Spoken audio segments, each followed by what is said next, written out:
Wait, it's Groundhog Day? Yes. Isn't that like in March? No, it's today. Wait, but isn't the whole thing that like if he comes up and he's like, oh, we're good, it means winter's over? No, it means that we're gonna have a short winter or we're gonna have a long winter. Oh, it doesn't actually denote that it's ending now. Yeah, no, it's about the future. And Cool. then Is there a groundhog? Yes. It's the same groundhog every year.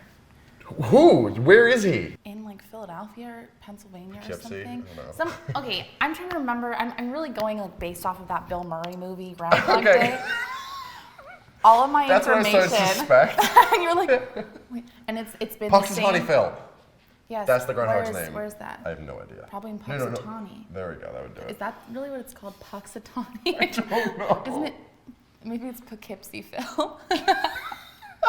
Oh God. Okay. Oh, are we ready? We're going. Oh, fantastic. Hi, my name's Carson, and I've never had a cocktail that I enjoy. I'm Darcy, I'm here to fix that. This is a tall order. So we're gonna make 3 drinks today. Okay. They're all basically in the same family of drink. Okay. And one of them is definitely more famous than the rest, but they evolved out of each other. And the base 2 things we're gonna need for every single one that we're making is Campari and Sweet Vermouth. Sweet Vermouth is essentially wine that's a little extra fortified. Campari is a bitter liqueur. How do you do with bitter and like bittersweet flavors? Like, I like it, but I'm more of like an acidic girl. You know what I mean? Yeah. There's going to be a light bit of citrus in the garnish, but there's really not going to be much more than that in this. But like, I drink. like wine. Yeah. So I think that's what we're going to start with the Americano, which is definitely the lightest of the drinks, especially how we're going to make it. The Americano was first made in Cafe Campari in 1860 by Gaspare Campari. Evidence of me not knowing how to pronounce Italian words. Yeah. Is this in Italy? This is in Italy, yeah. And it's called an Americano. Campari, who made the liqueur that was in the drink, made the drink wildly successful with American tourists to the point where it got brought back to the States. But the Italians by that point were like, well, we've got to name it after the fact that they love it. So it became known as the Americano. Okay. Which is also confusing because obviously that's more commonly known as... Coffee. Yeah, which I know nothing about. Honestly, me neither. Yeah. I really don't know anything about anything. So. It's coffee with water. Is it really? It's just watered down coffee. Oh, it's watered down espresso. Well, that's kind of what we're going to do here. We're taking Campari and Sweet Vermouth and soda water, and that's the entirety of our drink. So actually, you can pass me that Collins glass. So, first off, let's just throw some ice in there. Let's get that full up, like probably about here, all right? Just toss some ice in. It's like an interesting ice cube shape. Yeah, it's Dwayne Reed ice cube shape. Oh. Fancy. Dwayne Reed. Blonde. So next up, we're gonna start with our Campari. Why don't you pour an ounce of that into our glass? This looks like straight cough syrup. Make sure you fill it up all the way. Well, I have a really hard time like not spilling things.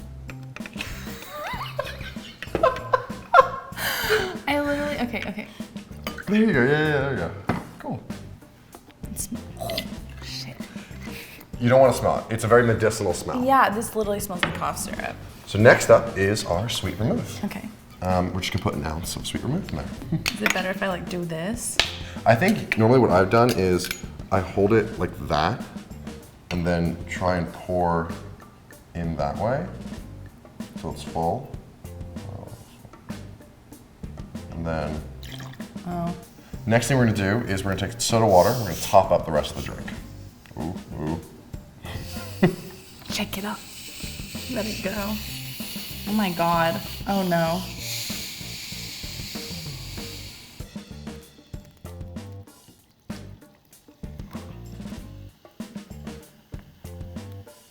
Well, that's kind of pretty. It's a like pretty a nice, drink. like fade.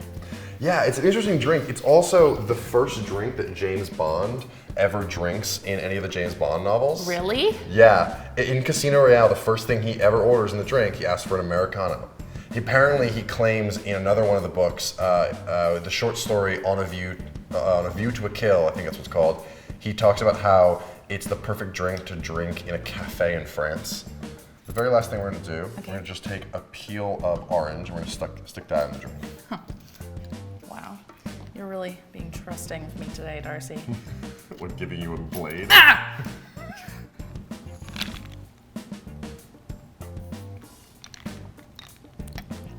No. Yeah, no. I love that. That's really good. I can't get the taste out of my mouth. It's a very acquired taste. I'll give you that. If you wanted to change this somehow, what would you change about it? Get rid of the Campari. Yeah. That's it. Yeah. I would get Do you rid want of the to do you want to just try what straight vermouth tastes like? Sure, yeah.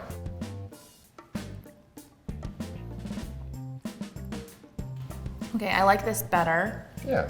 It's basically just wine a little stronger. People drink this straight? Yeah. Well, everything we're making today are aperitifs, so they're meant to be had before a meal. So Okay. They're all meant to be light and refreshing. This is probably the lightest and most refreshing of all of them. The rest of these are going to be a little more, got a little more kick to them. Okay. Which is actually how we can kind of transition into talking about the Negroni, which is probably the most famous of the three drinks. I have heard of a Negroni before. In 1919, Count Camillo Negroni frequented this bar, I also believe in Milan, I could be wrong with that, and he kept ordering Americanos, but eventually just got bored of how light they were, even for an aperitif, so he asked his bartender to replace the soda water with gin. So that's really all it is. So it's all gonna be alcohol. Essentially, yeah. So let's make a Negroni. Let's frickin' do it. We're starting with the same things. We're doing an ounce of Campari, which I know is your favorite. Ice in first? Yeah, let's put ice in. Wow, I am a bartender. Honestly, look at me. You're teaching me. I really am. I am a teacher. You are a great learner.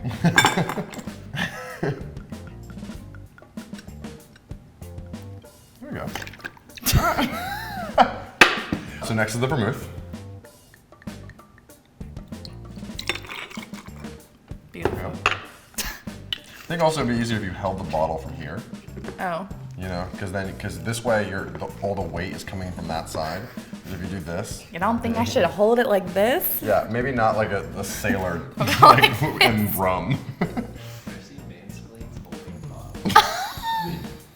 What's next? And then we're gonna put in the gin. Okay, you know I'm not gonna even like this. Like I can already tell. You're not able to stay on this. All right, there we go. Hey, you did it right. There we go. It doesn't have to be a foot. I wanted it to be Oh yeah, there we go. Yeah. art school. That's what cute. I learned. Go for it. I have to? Yeah. That's the pitch of the show. Like really? That's the whole crux.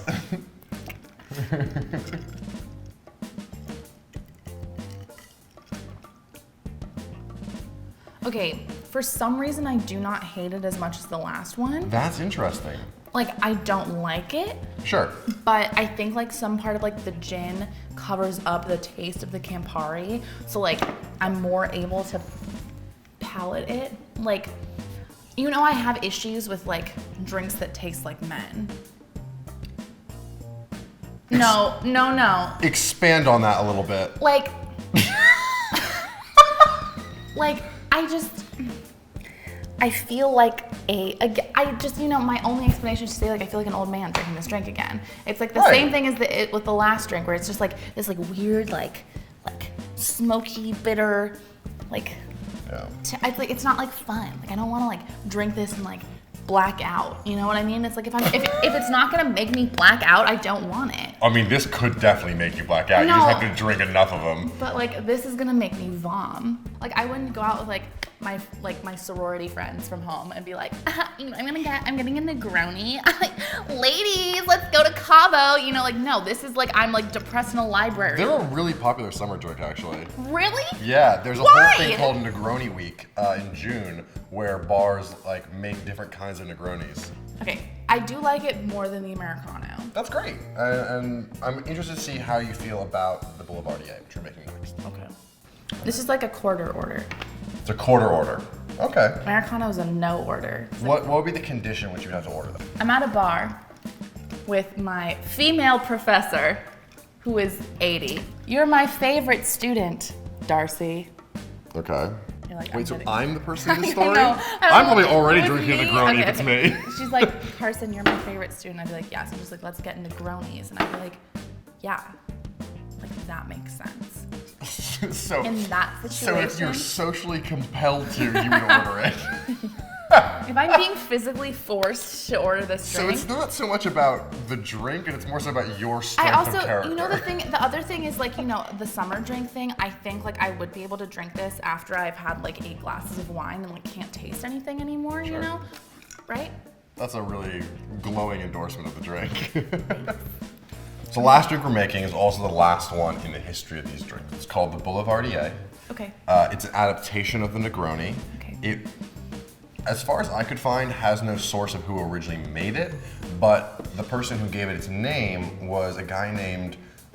Boulevardier? No, actually. His name was Erskine Gwynn. I have no idea how to pronounce that name. Erskine Gwynn, Erskine, something like that. But he was a relative of the Vanderbilts. author? Yes, the writer.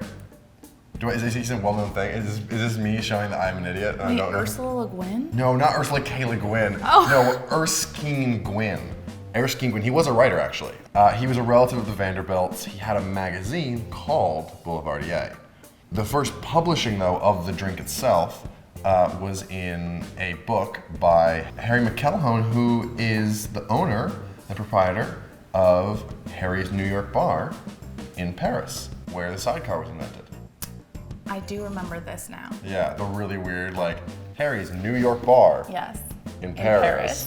Yeah. So we're making this Boulevardier. It's the same thing as a Negroni, except instead of gin, it's bourbon. Okay. All right.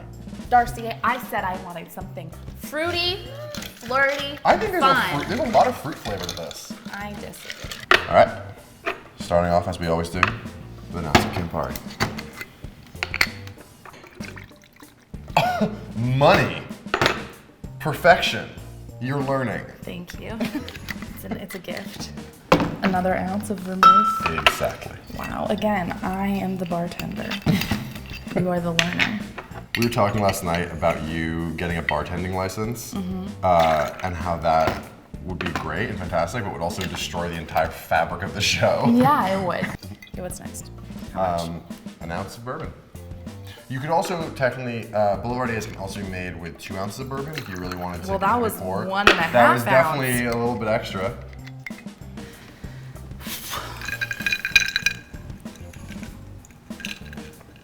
Nope. No. We went back. I haven't had a Boulevardier Okay. in a while. I like the aftertaste. Yeah. It's kind of like, tastes like a cookie.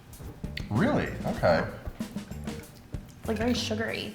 Okay, so in order of favorite to least favorite, Okay. I think mine is favorite, but they're tied. It's on. This is my favorite, and these two are tied. Okay. So this one is the closest thing to an order for you. Yeah, this is a quarter order. Yeah. 24th order. A 24th of an order? So in 1 in 24 situations, you might order one of those yeah, two? like I'm not like opposed to drinking Sure. them, but they're not like something I would order. That's fair. I haven't had an Americano before today, and I really enjoy it because it feels, the others are great and refreshing, but this is really something that I feel like I could sit by a pool. I could just have during the summer, if I was, a lazy Sunday.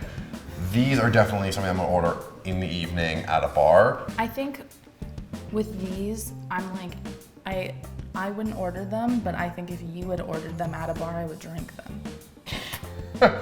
Oh wait, if I order them for you, or if I ordered and you were just reaching over and sipping? I'm gonna sip on your drink. Yeah, that sounds about right. Yeah. Thanks so much, you guys, for watching A Tall Order. We'll be back next week with another episode. Bye! See you next time.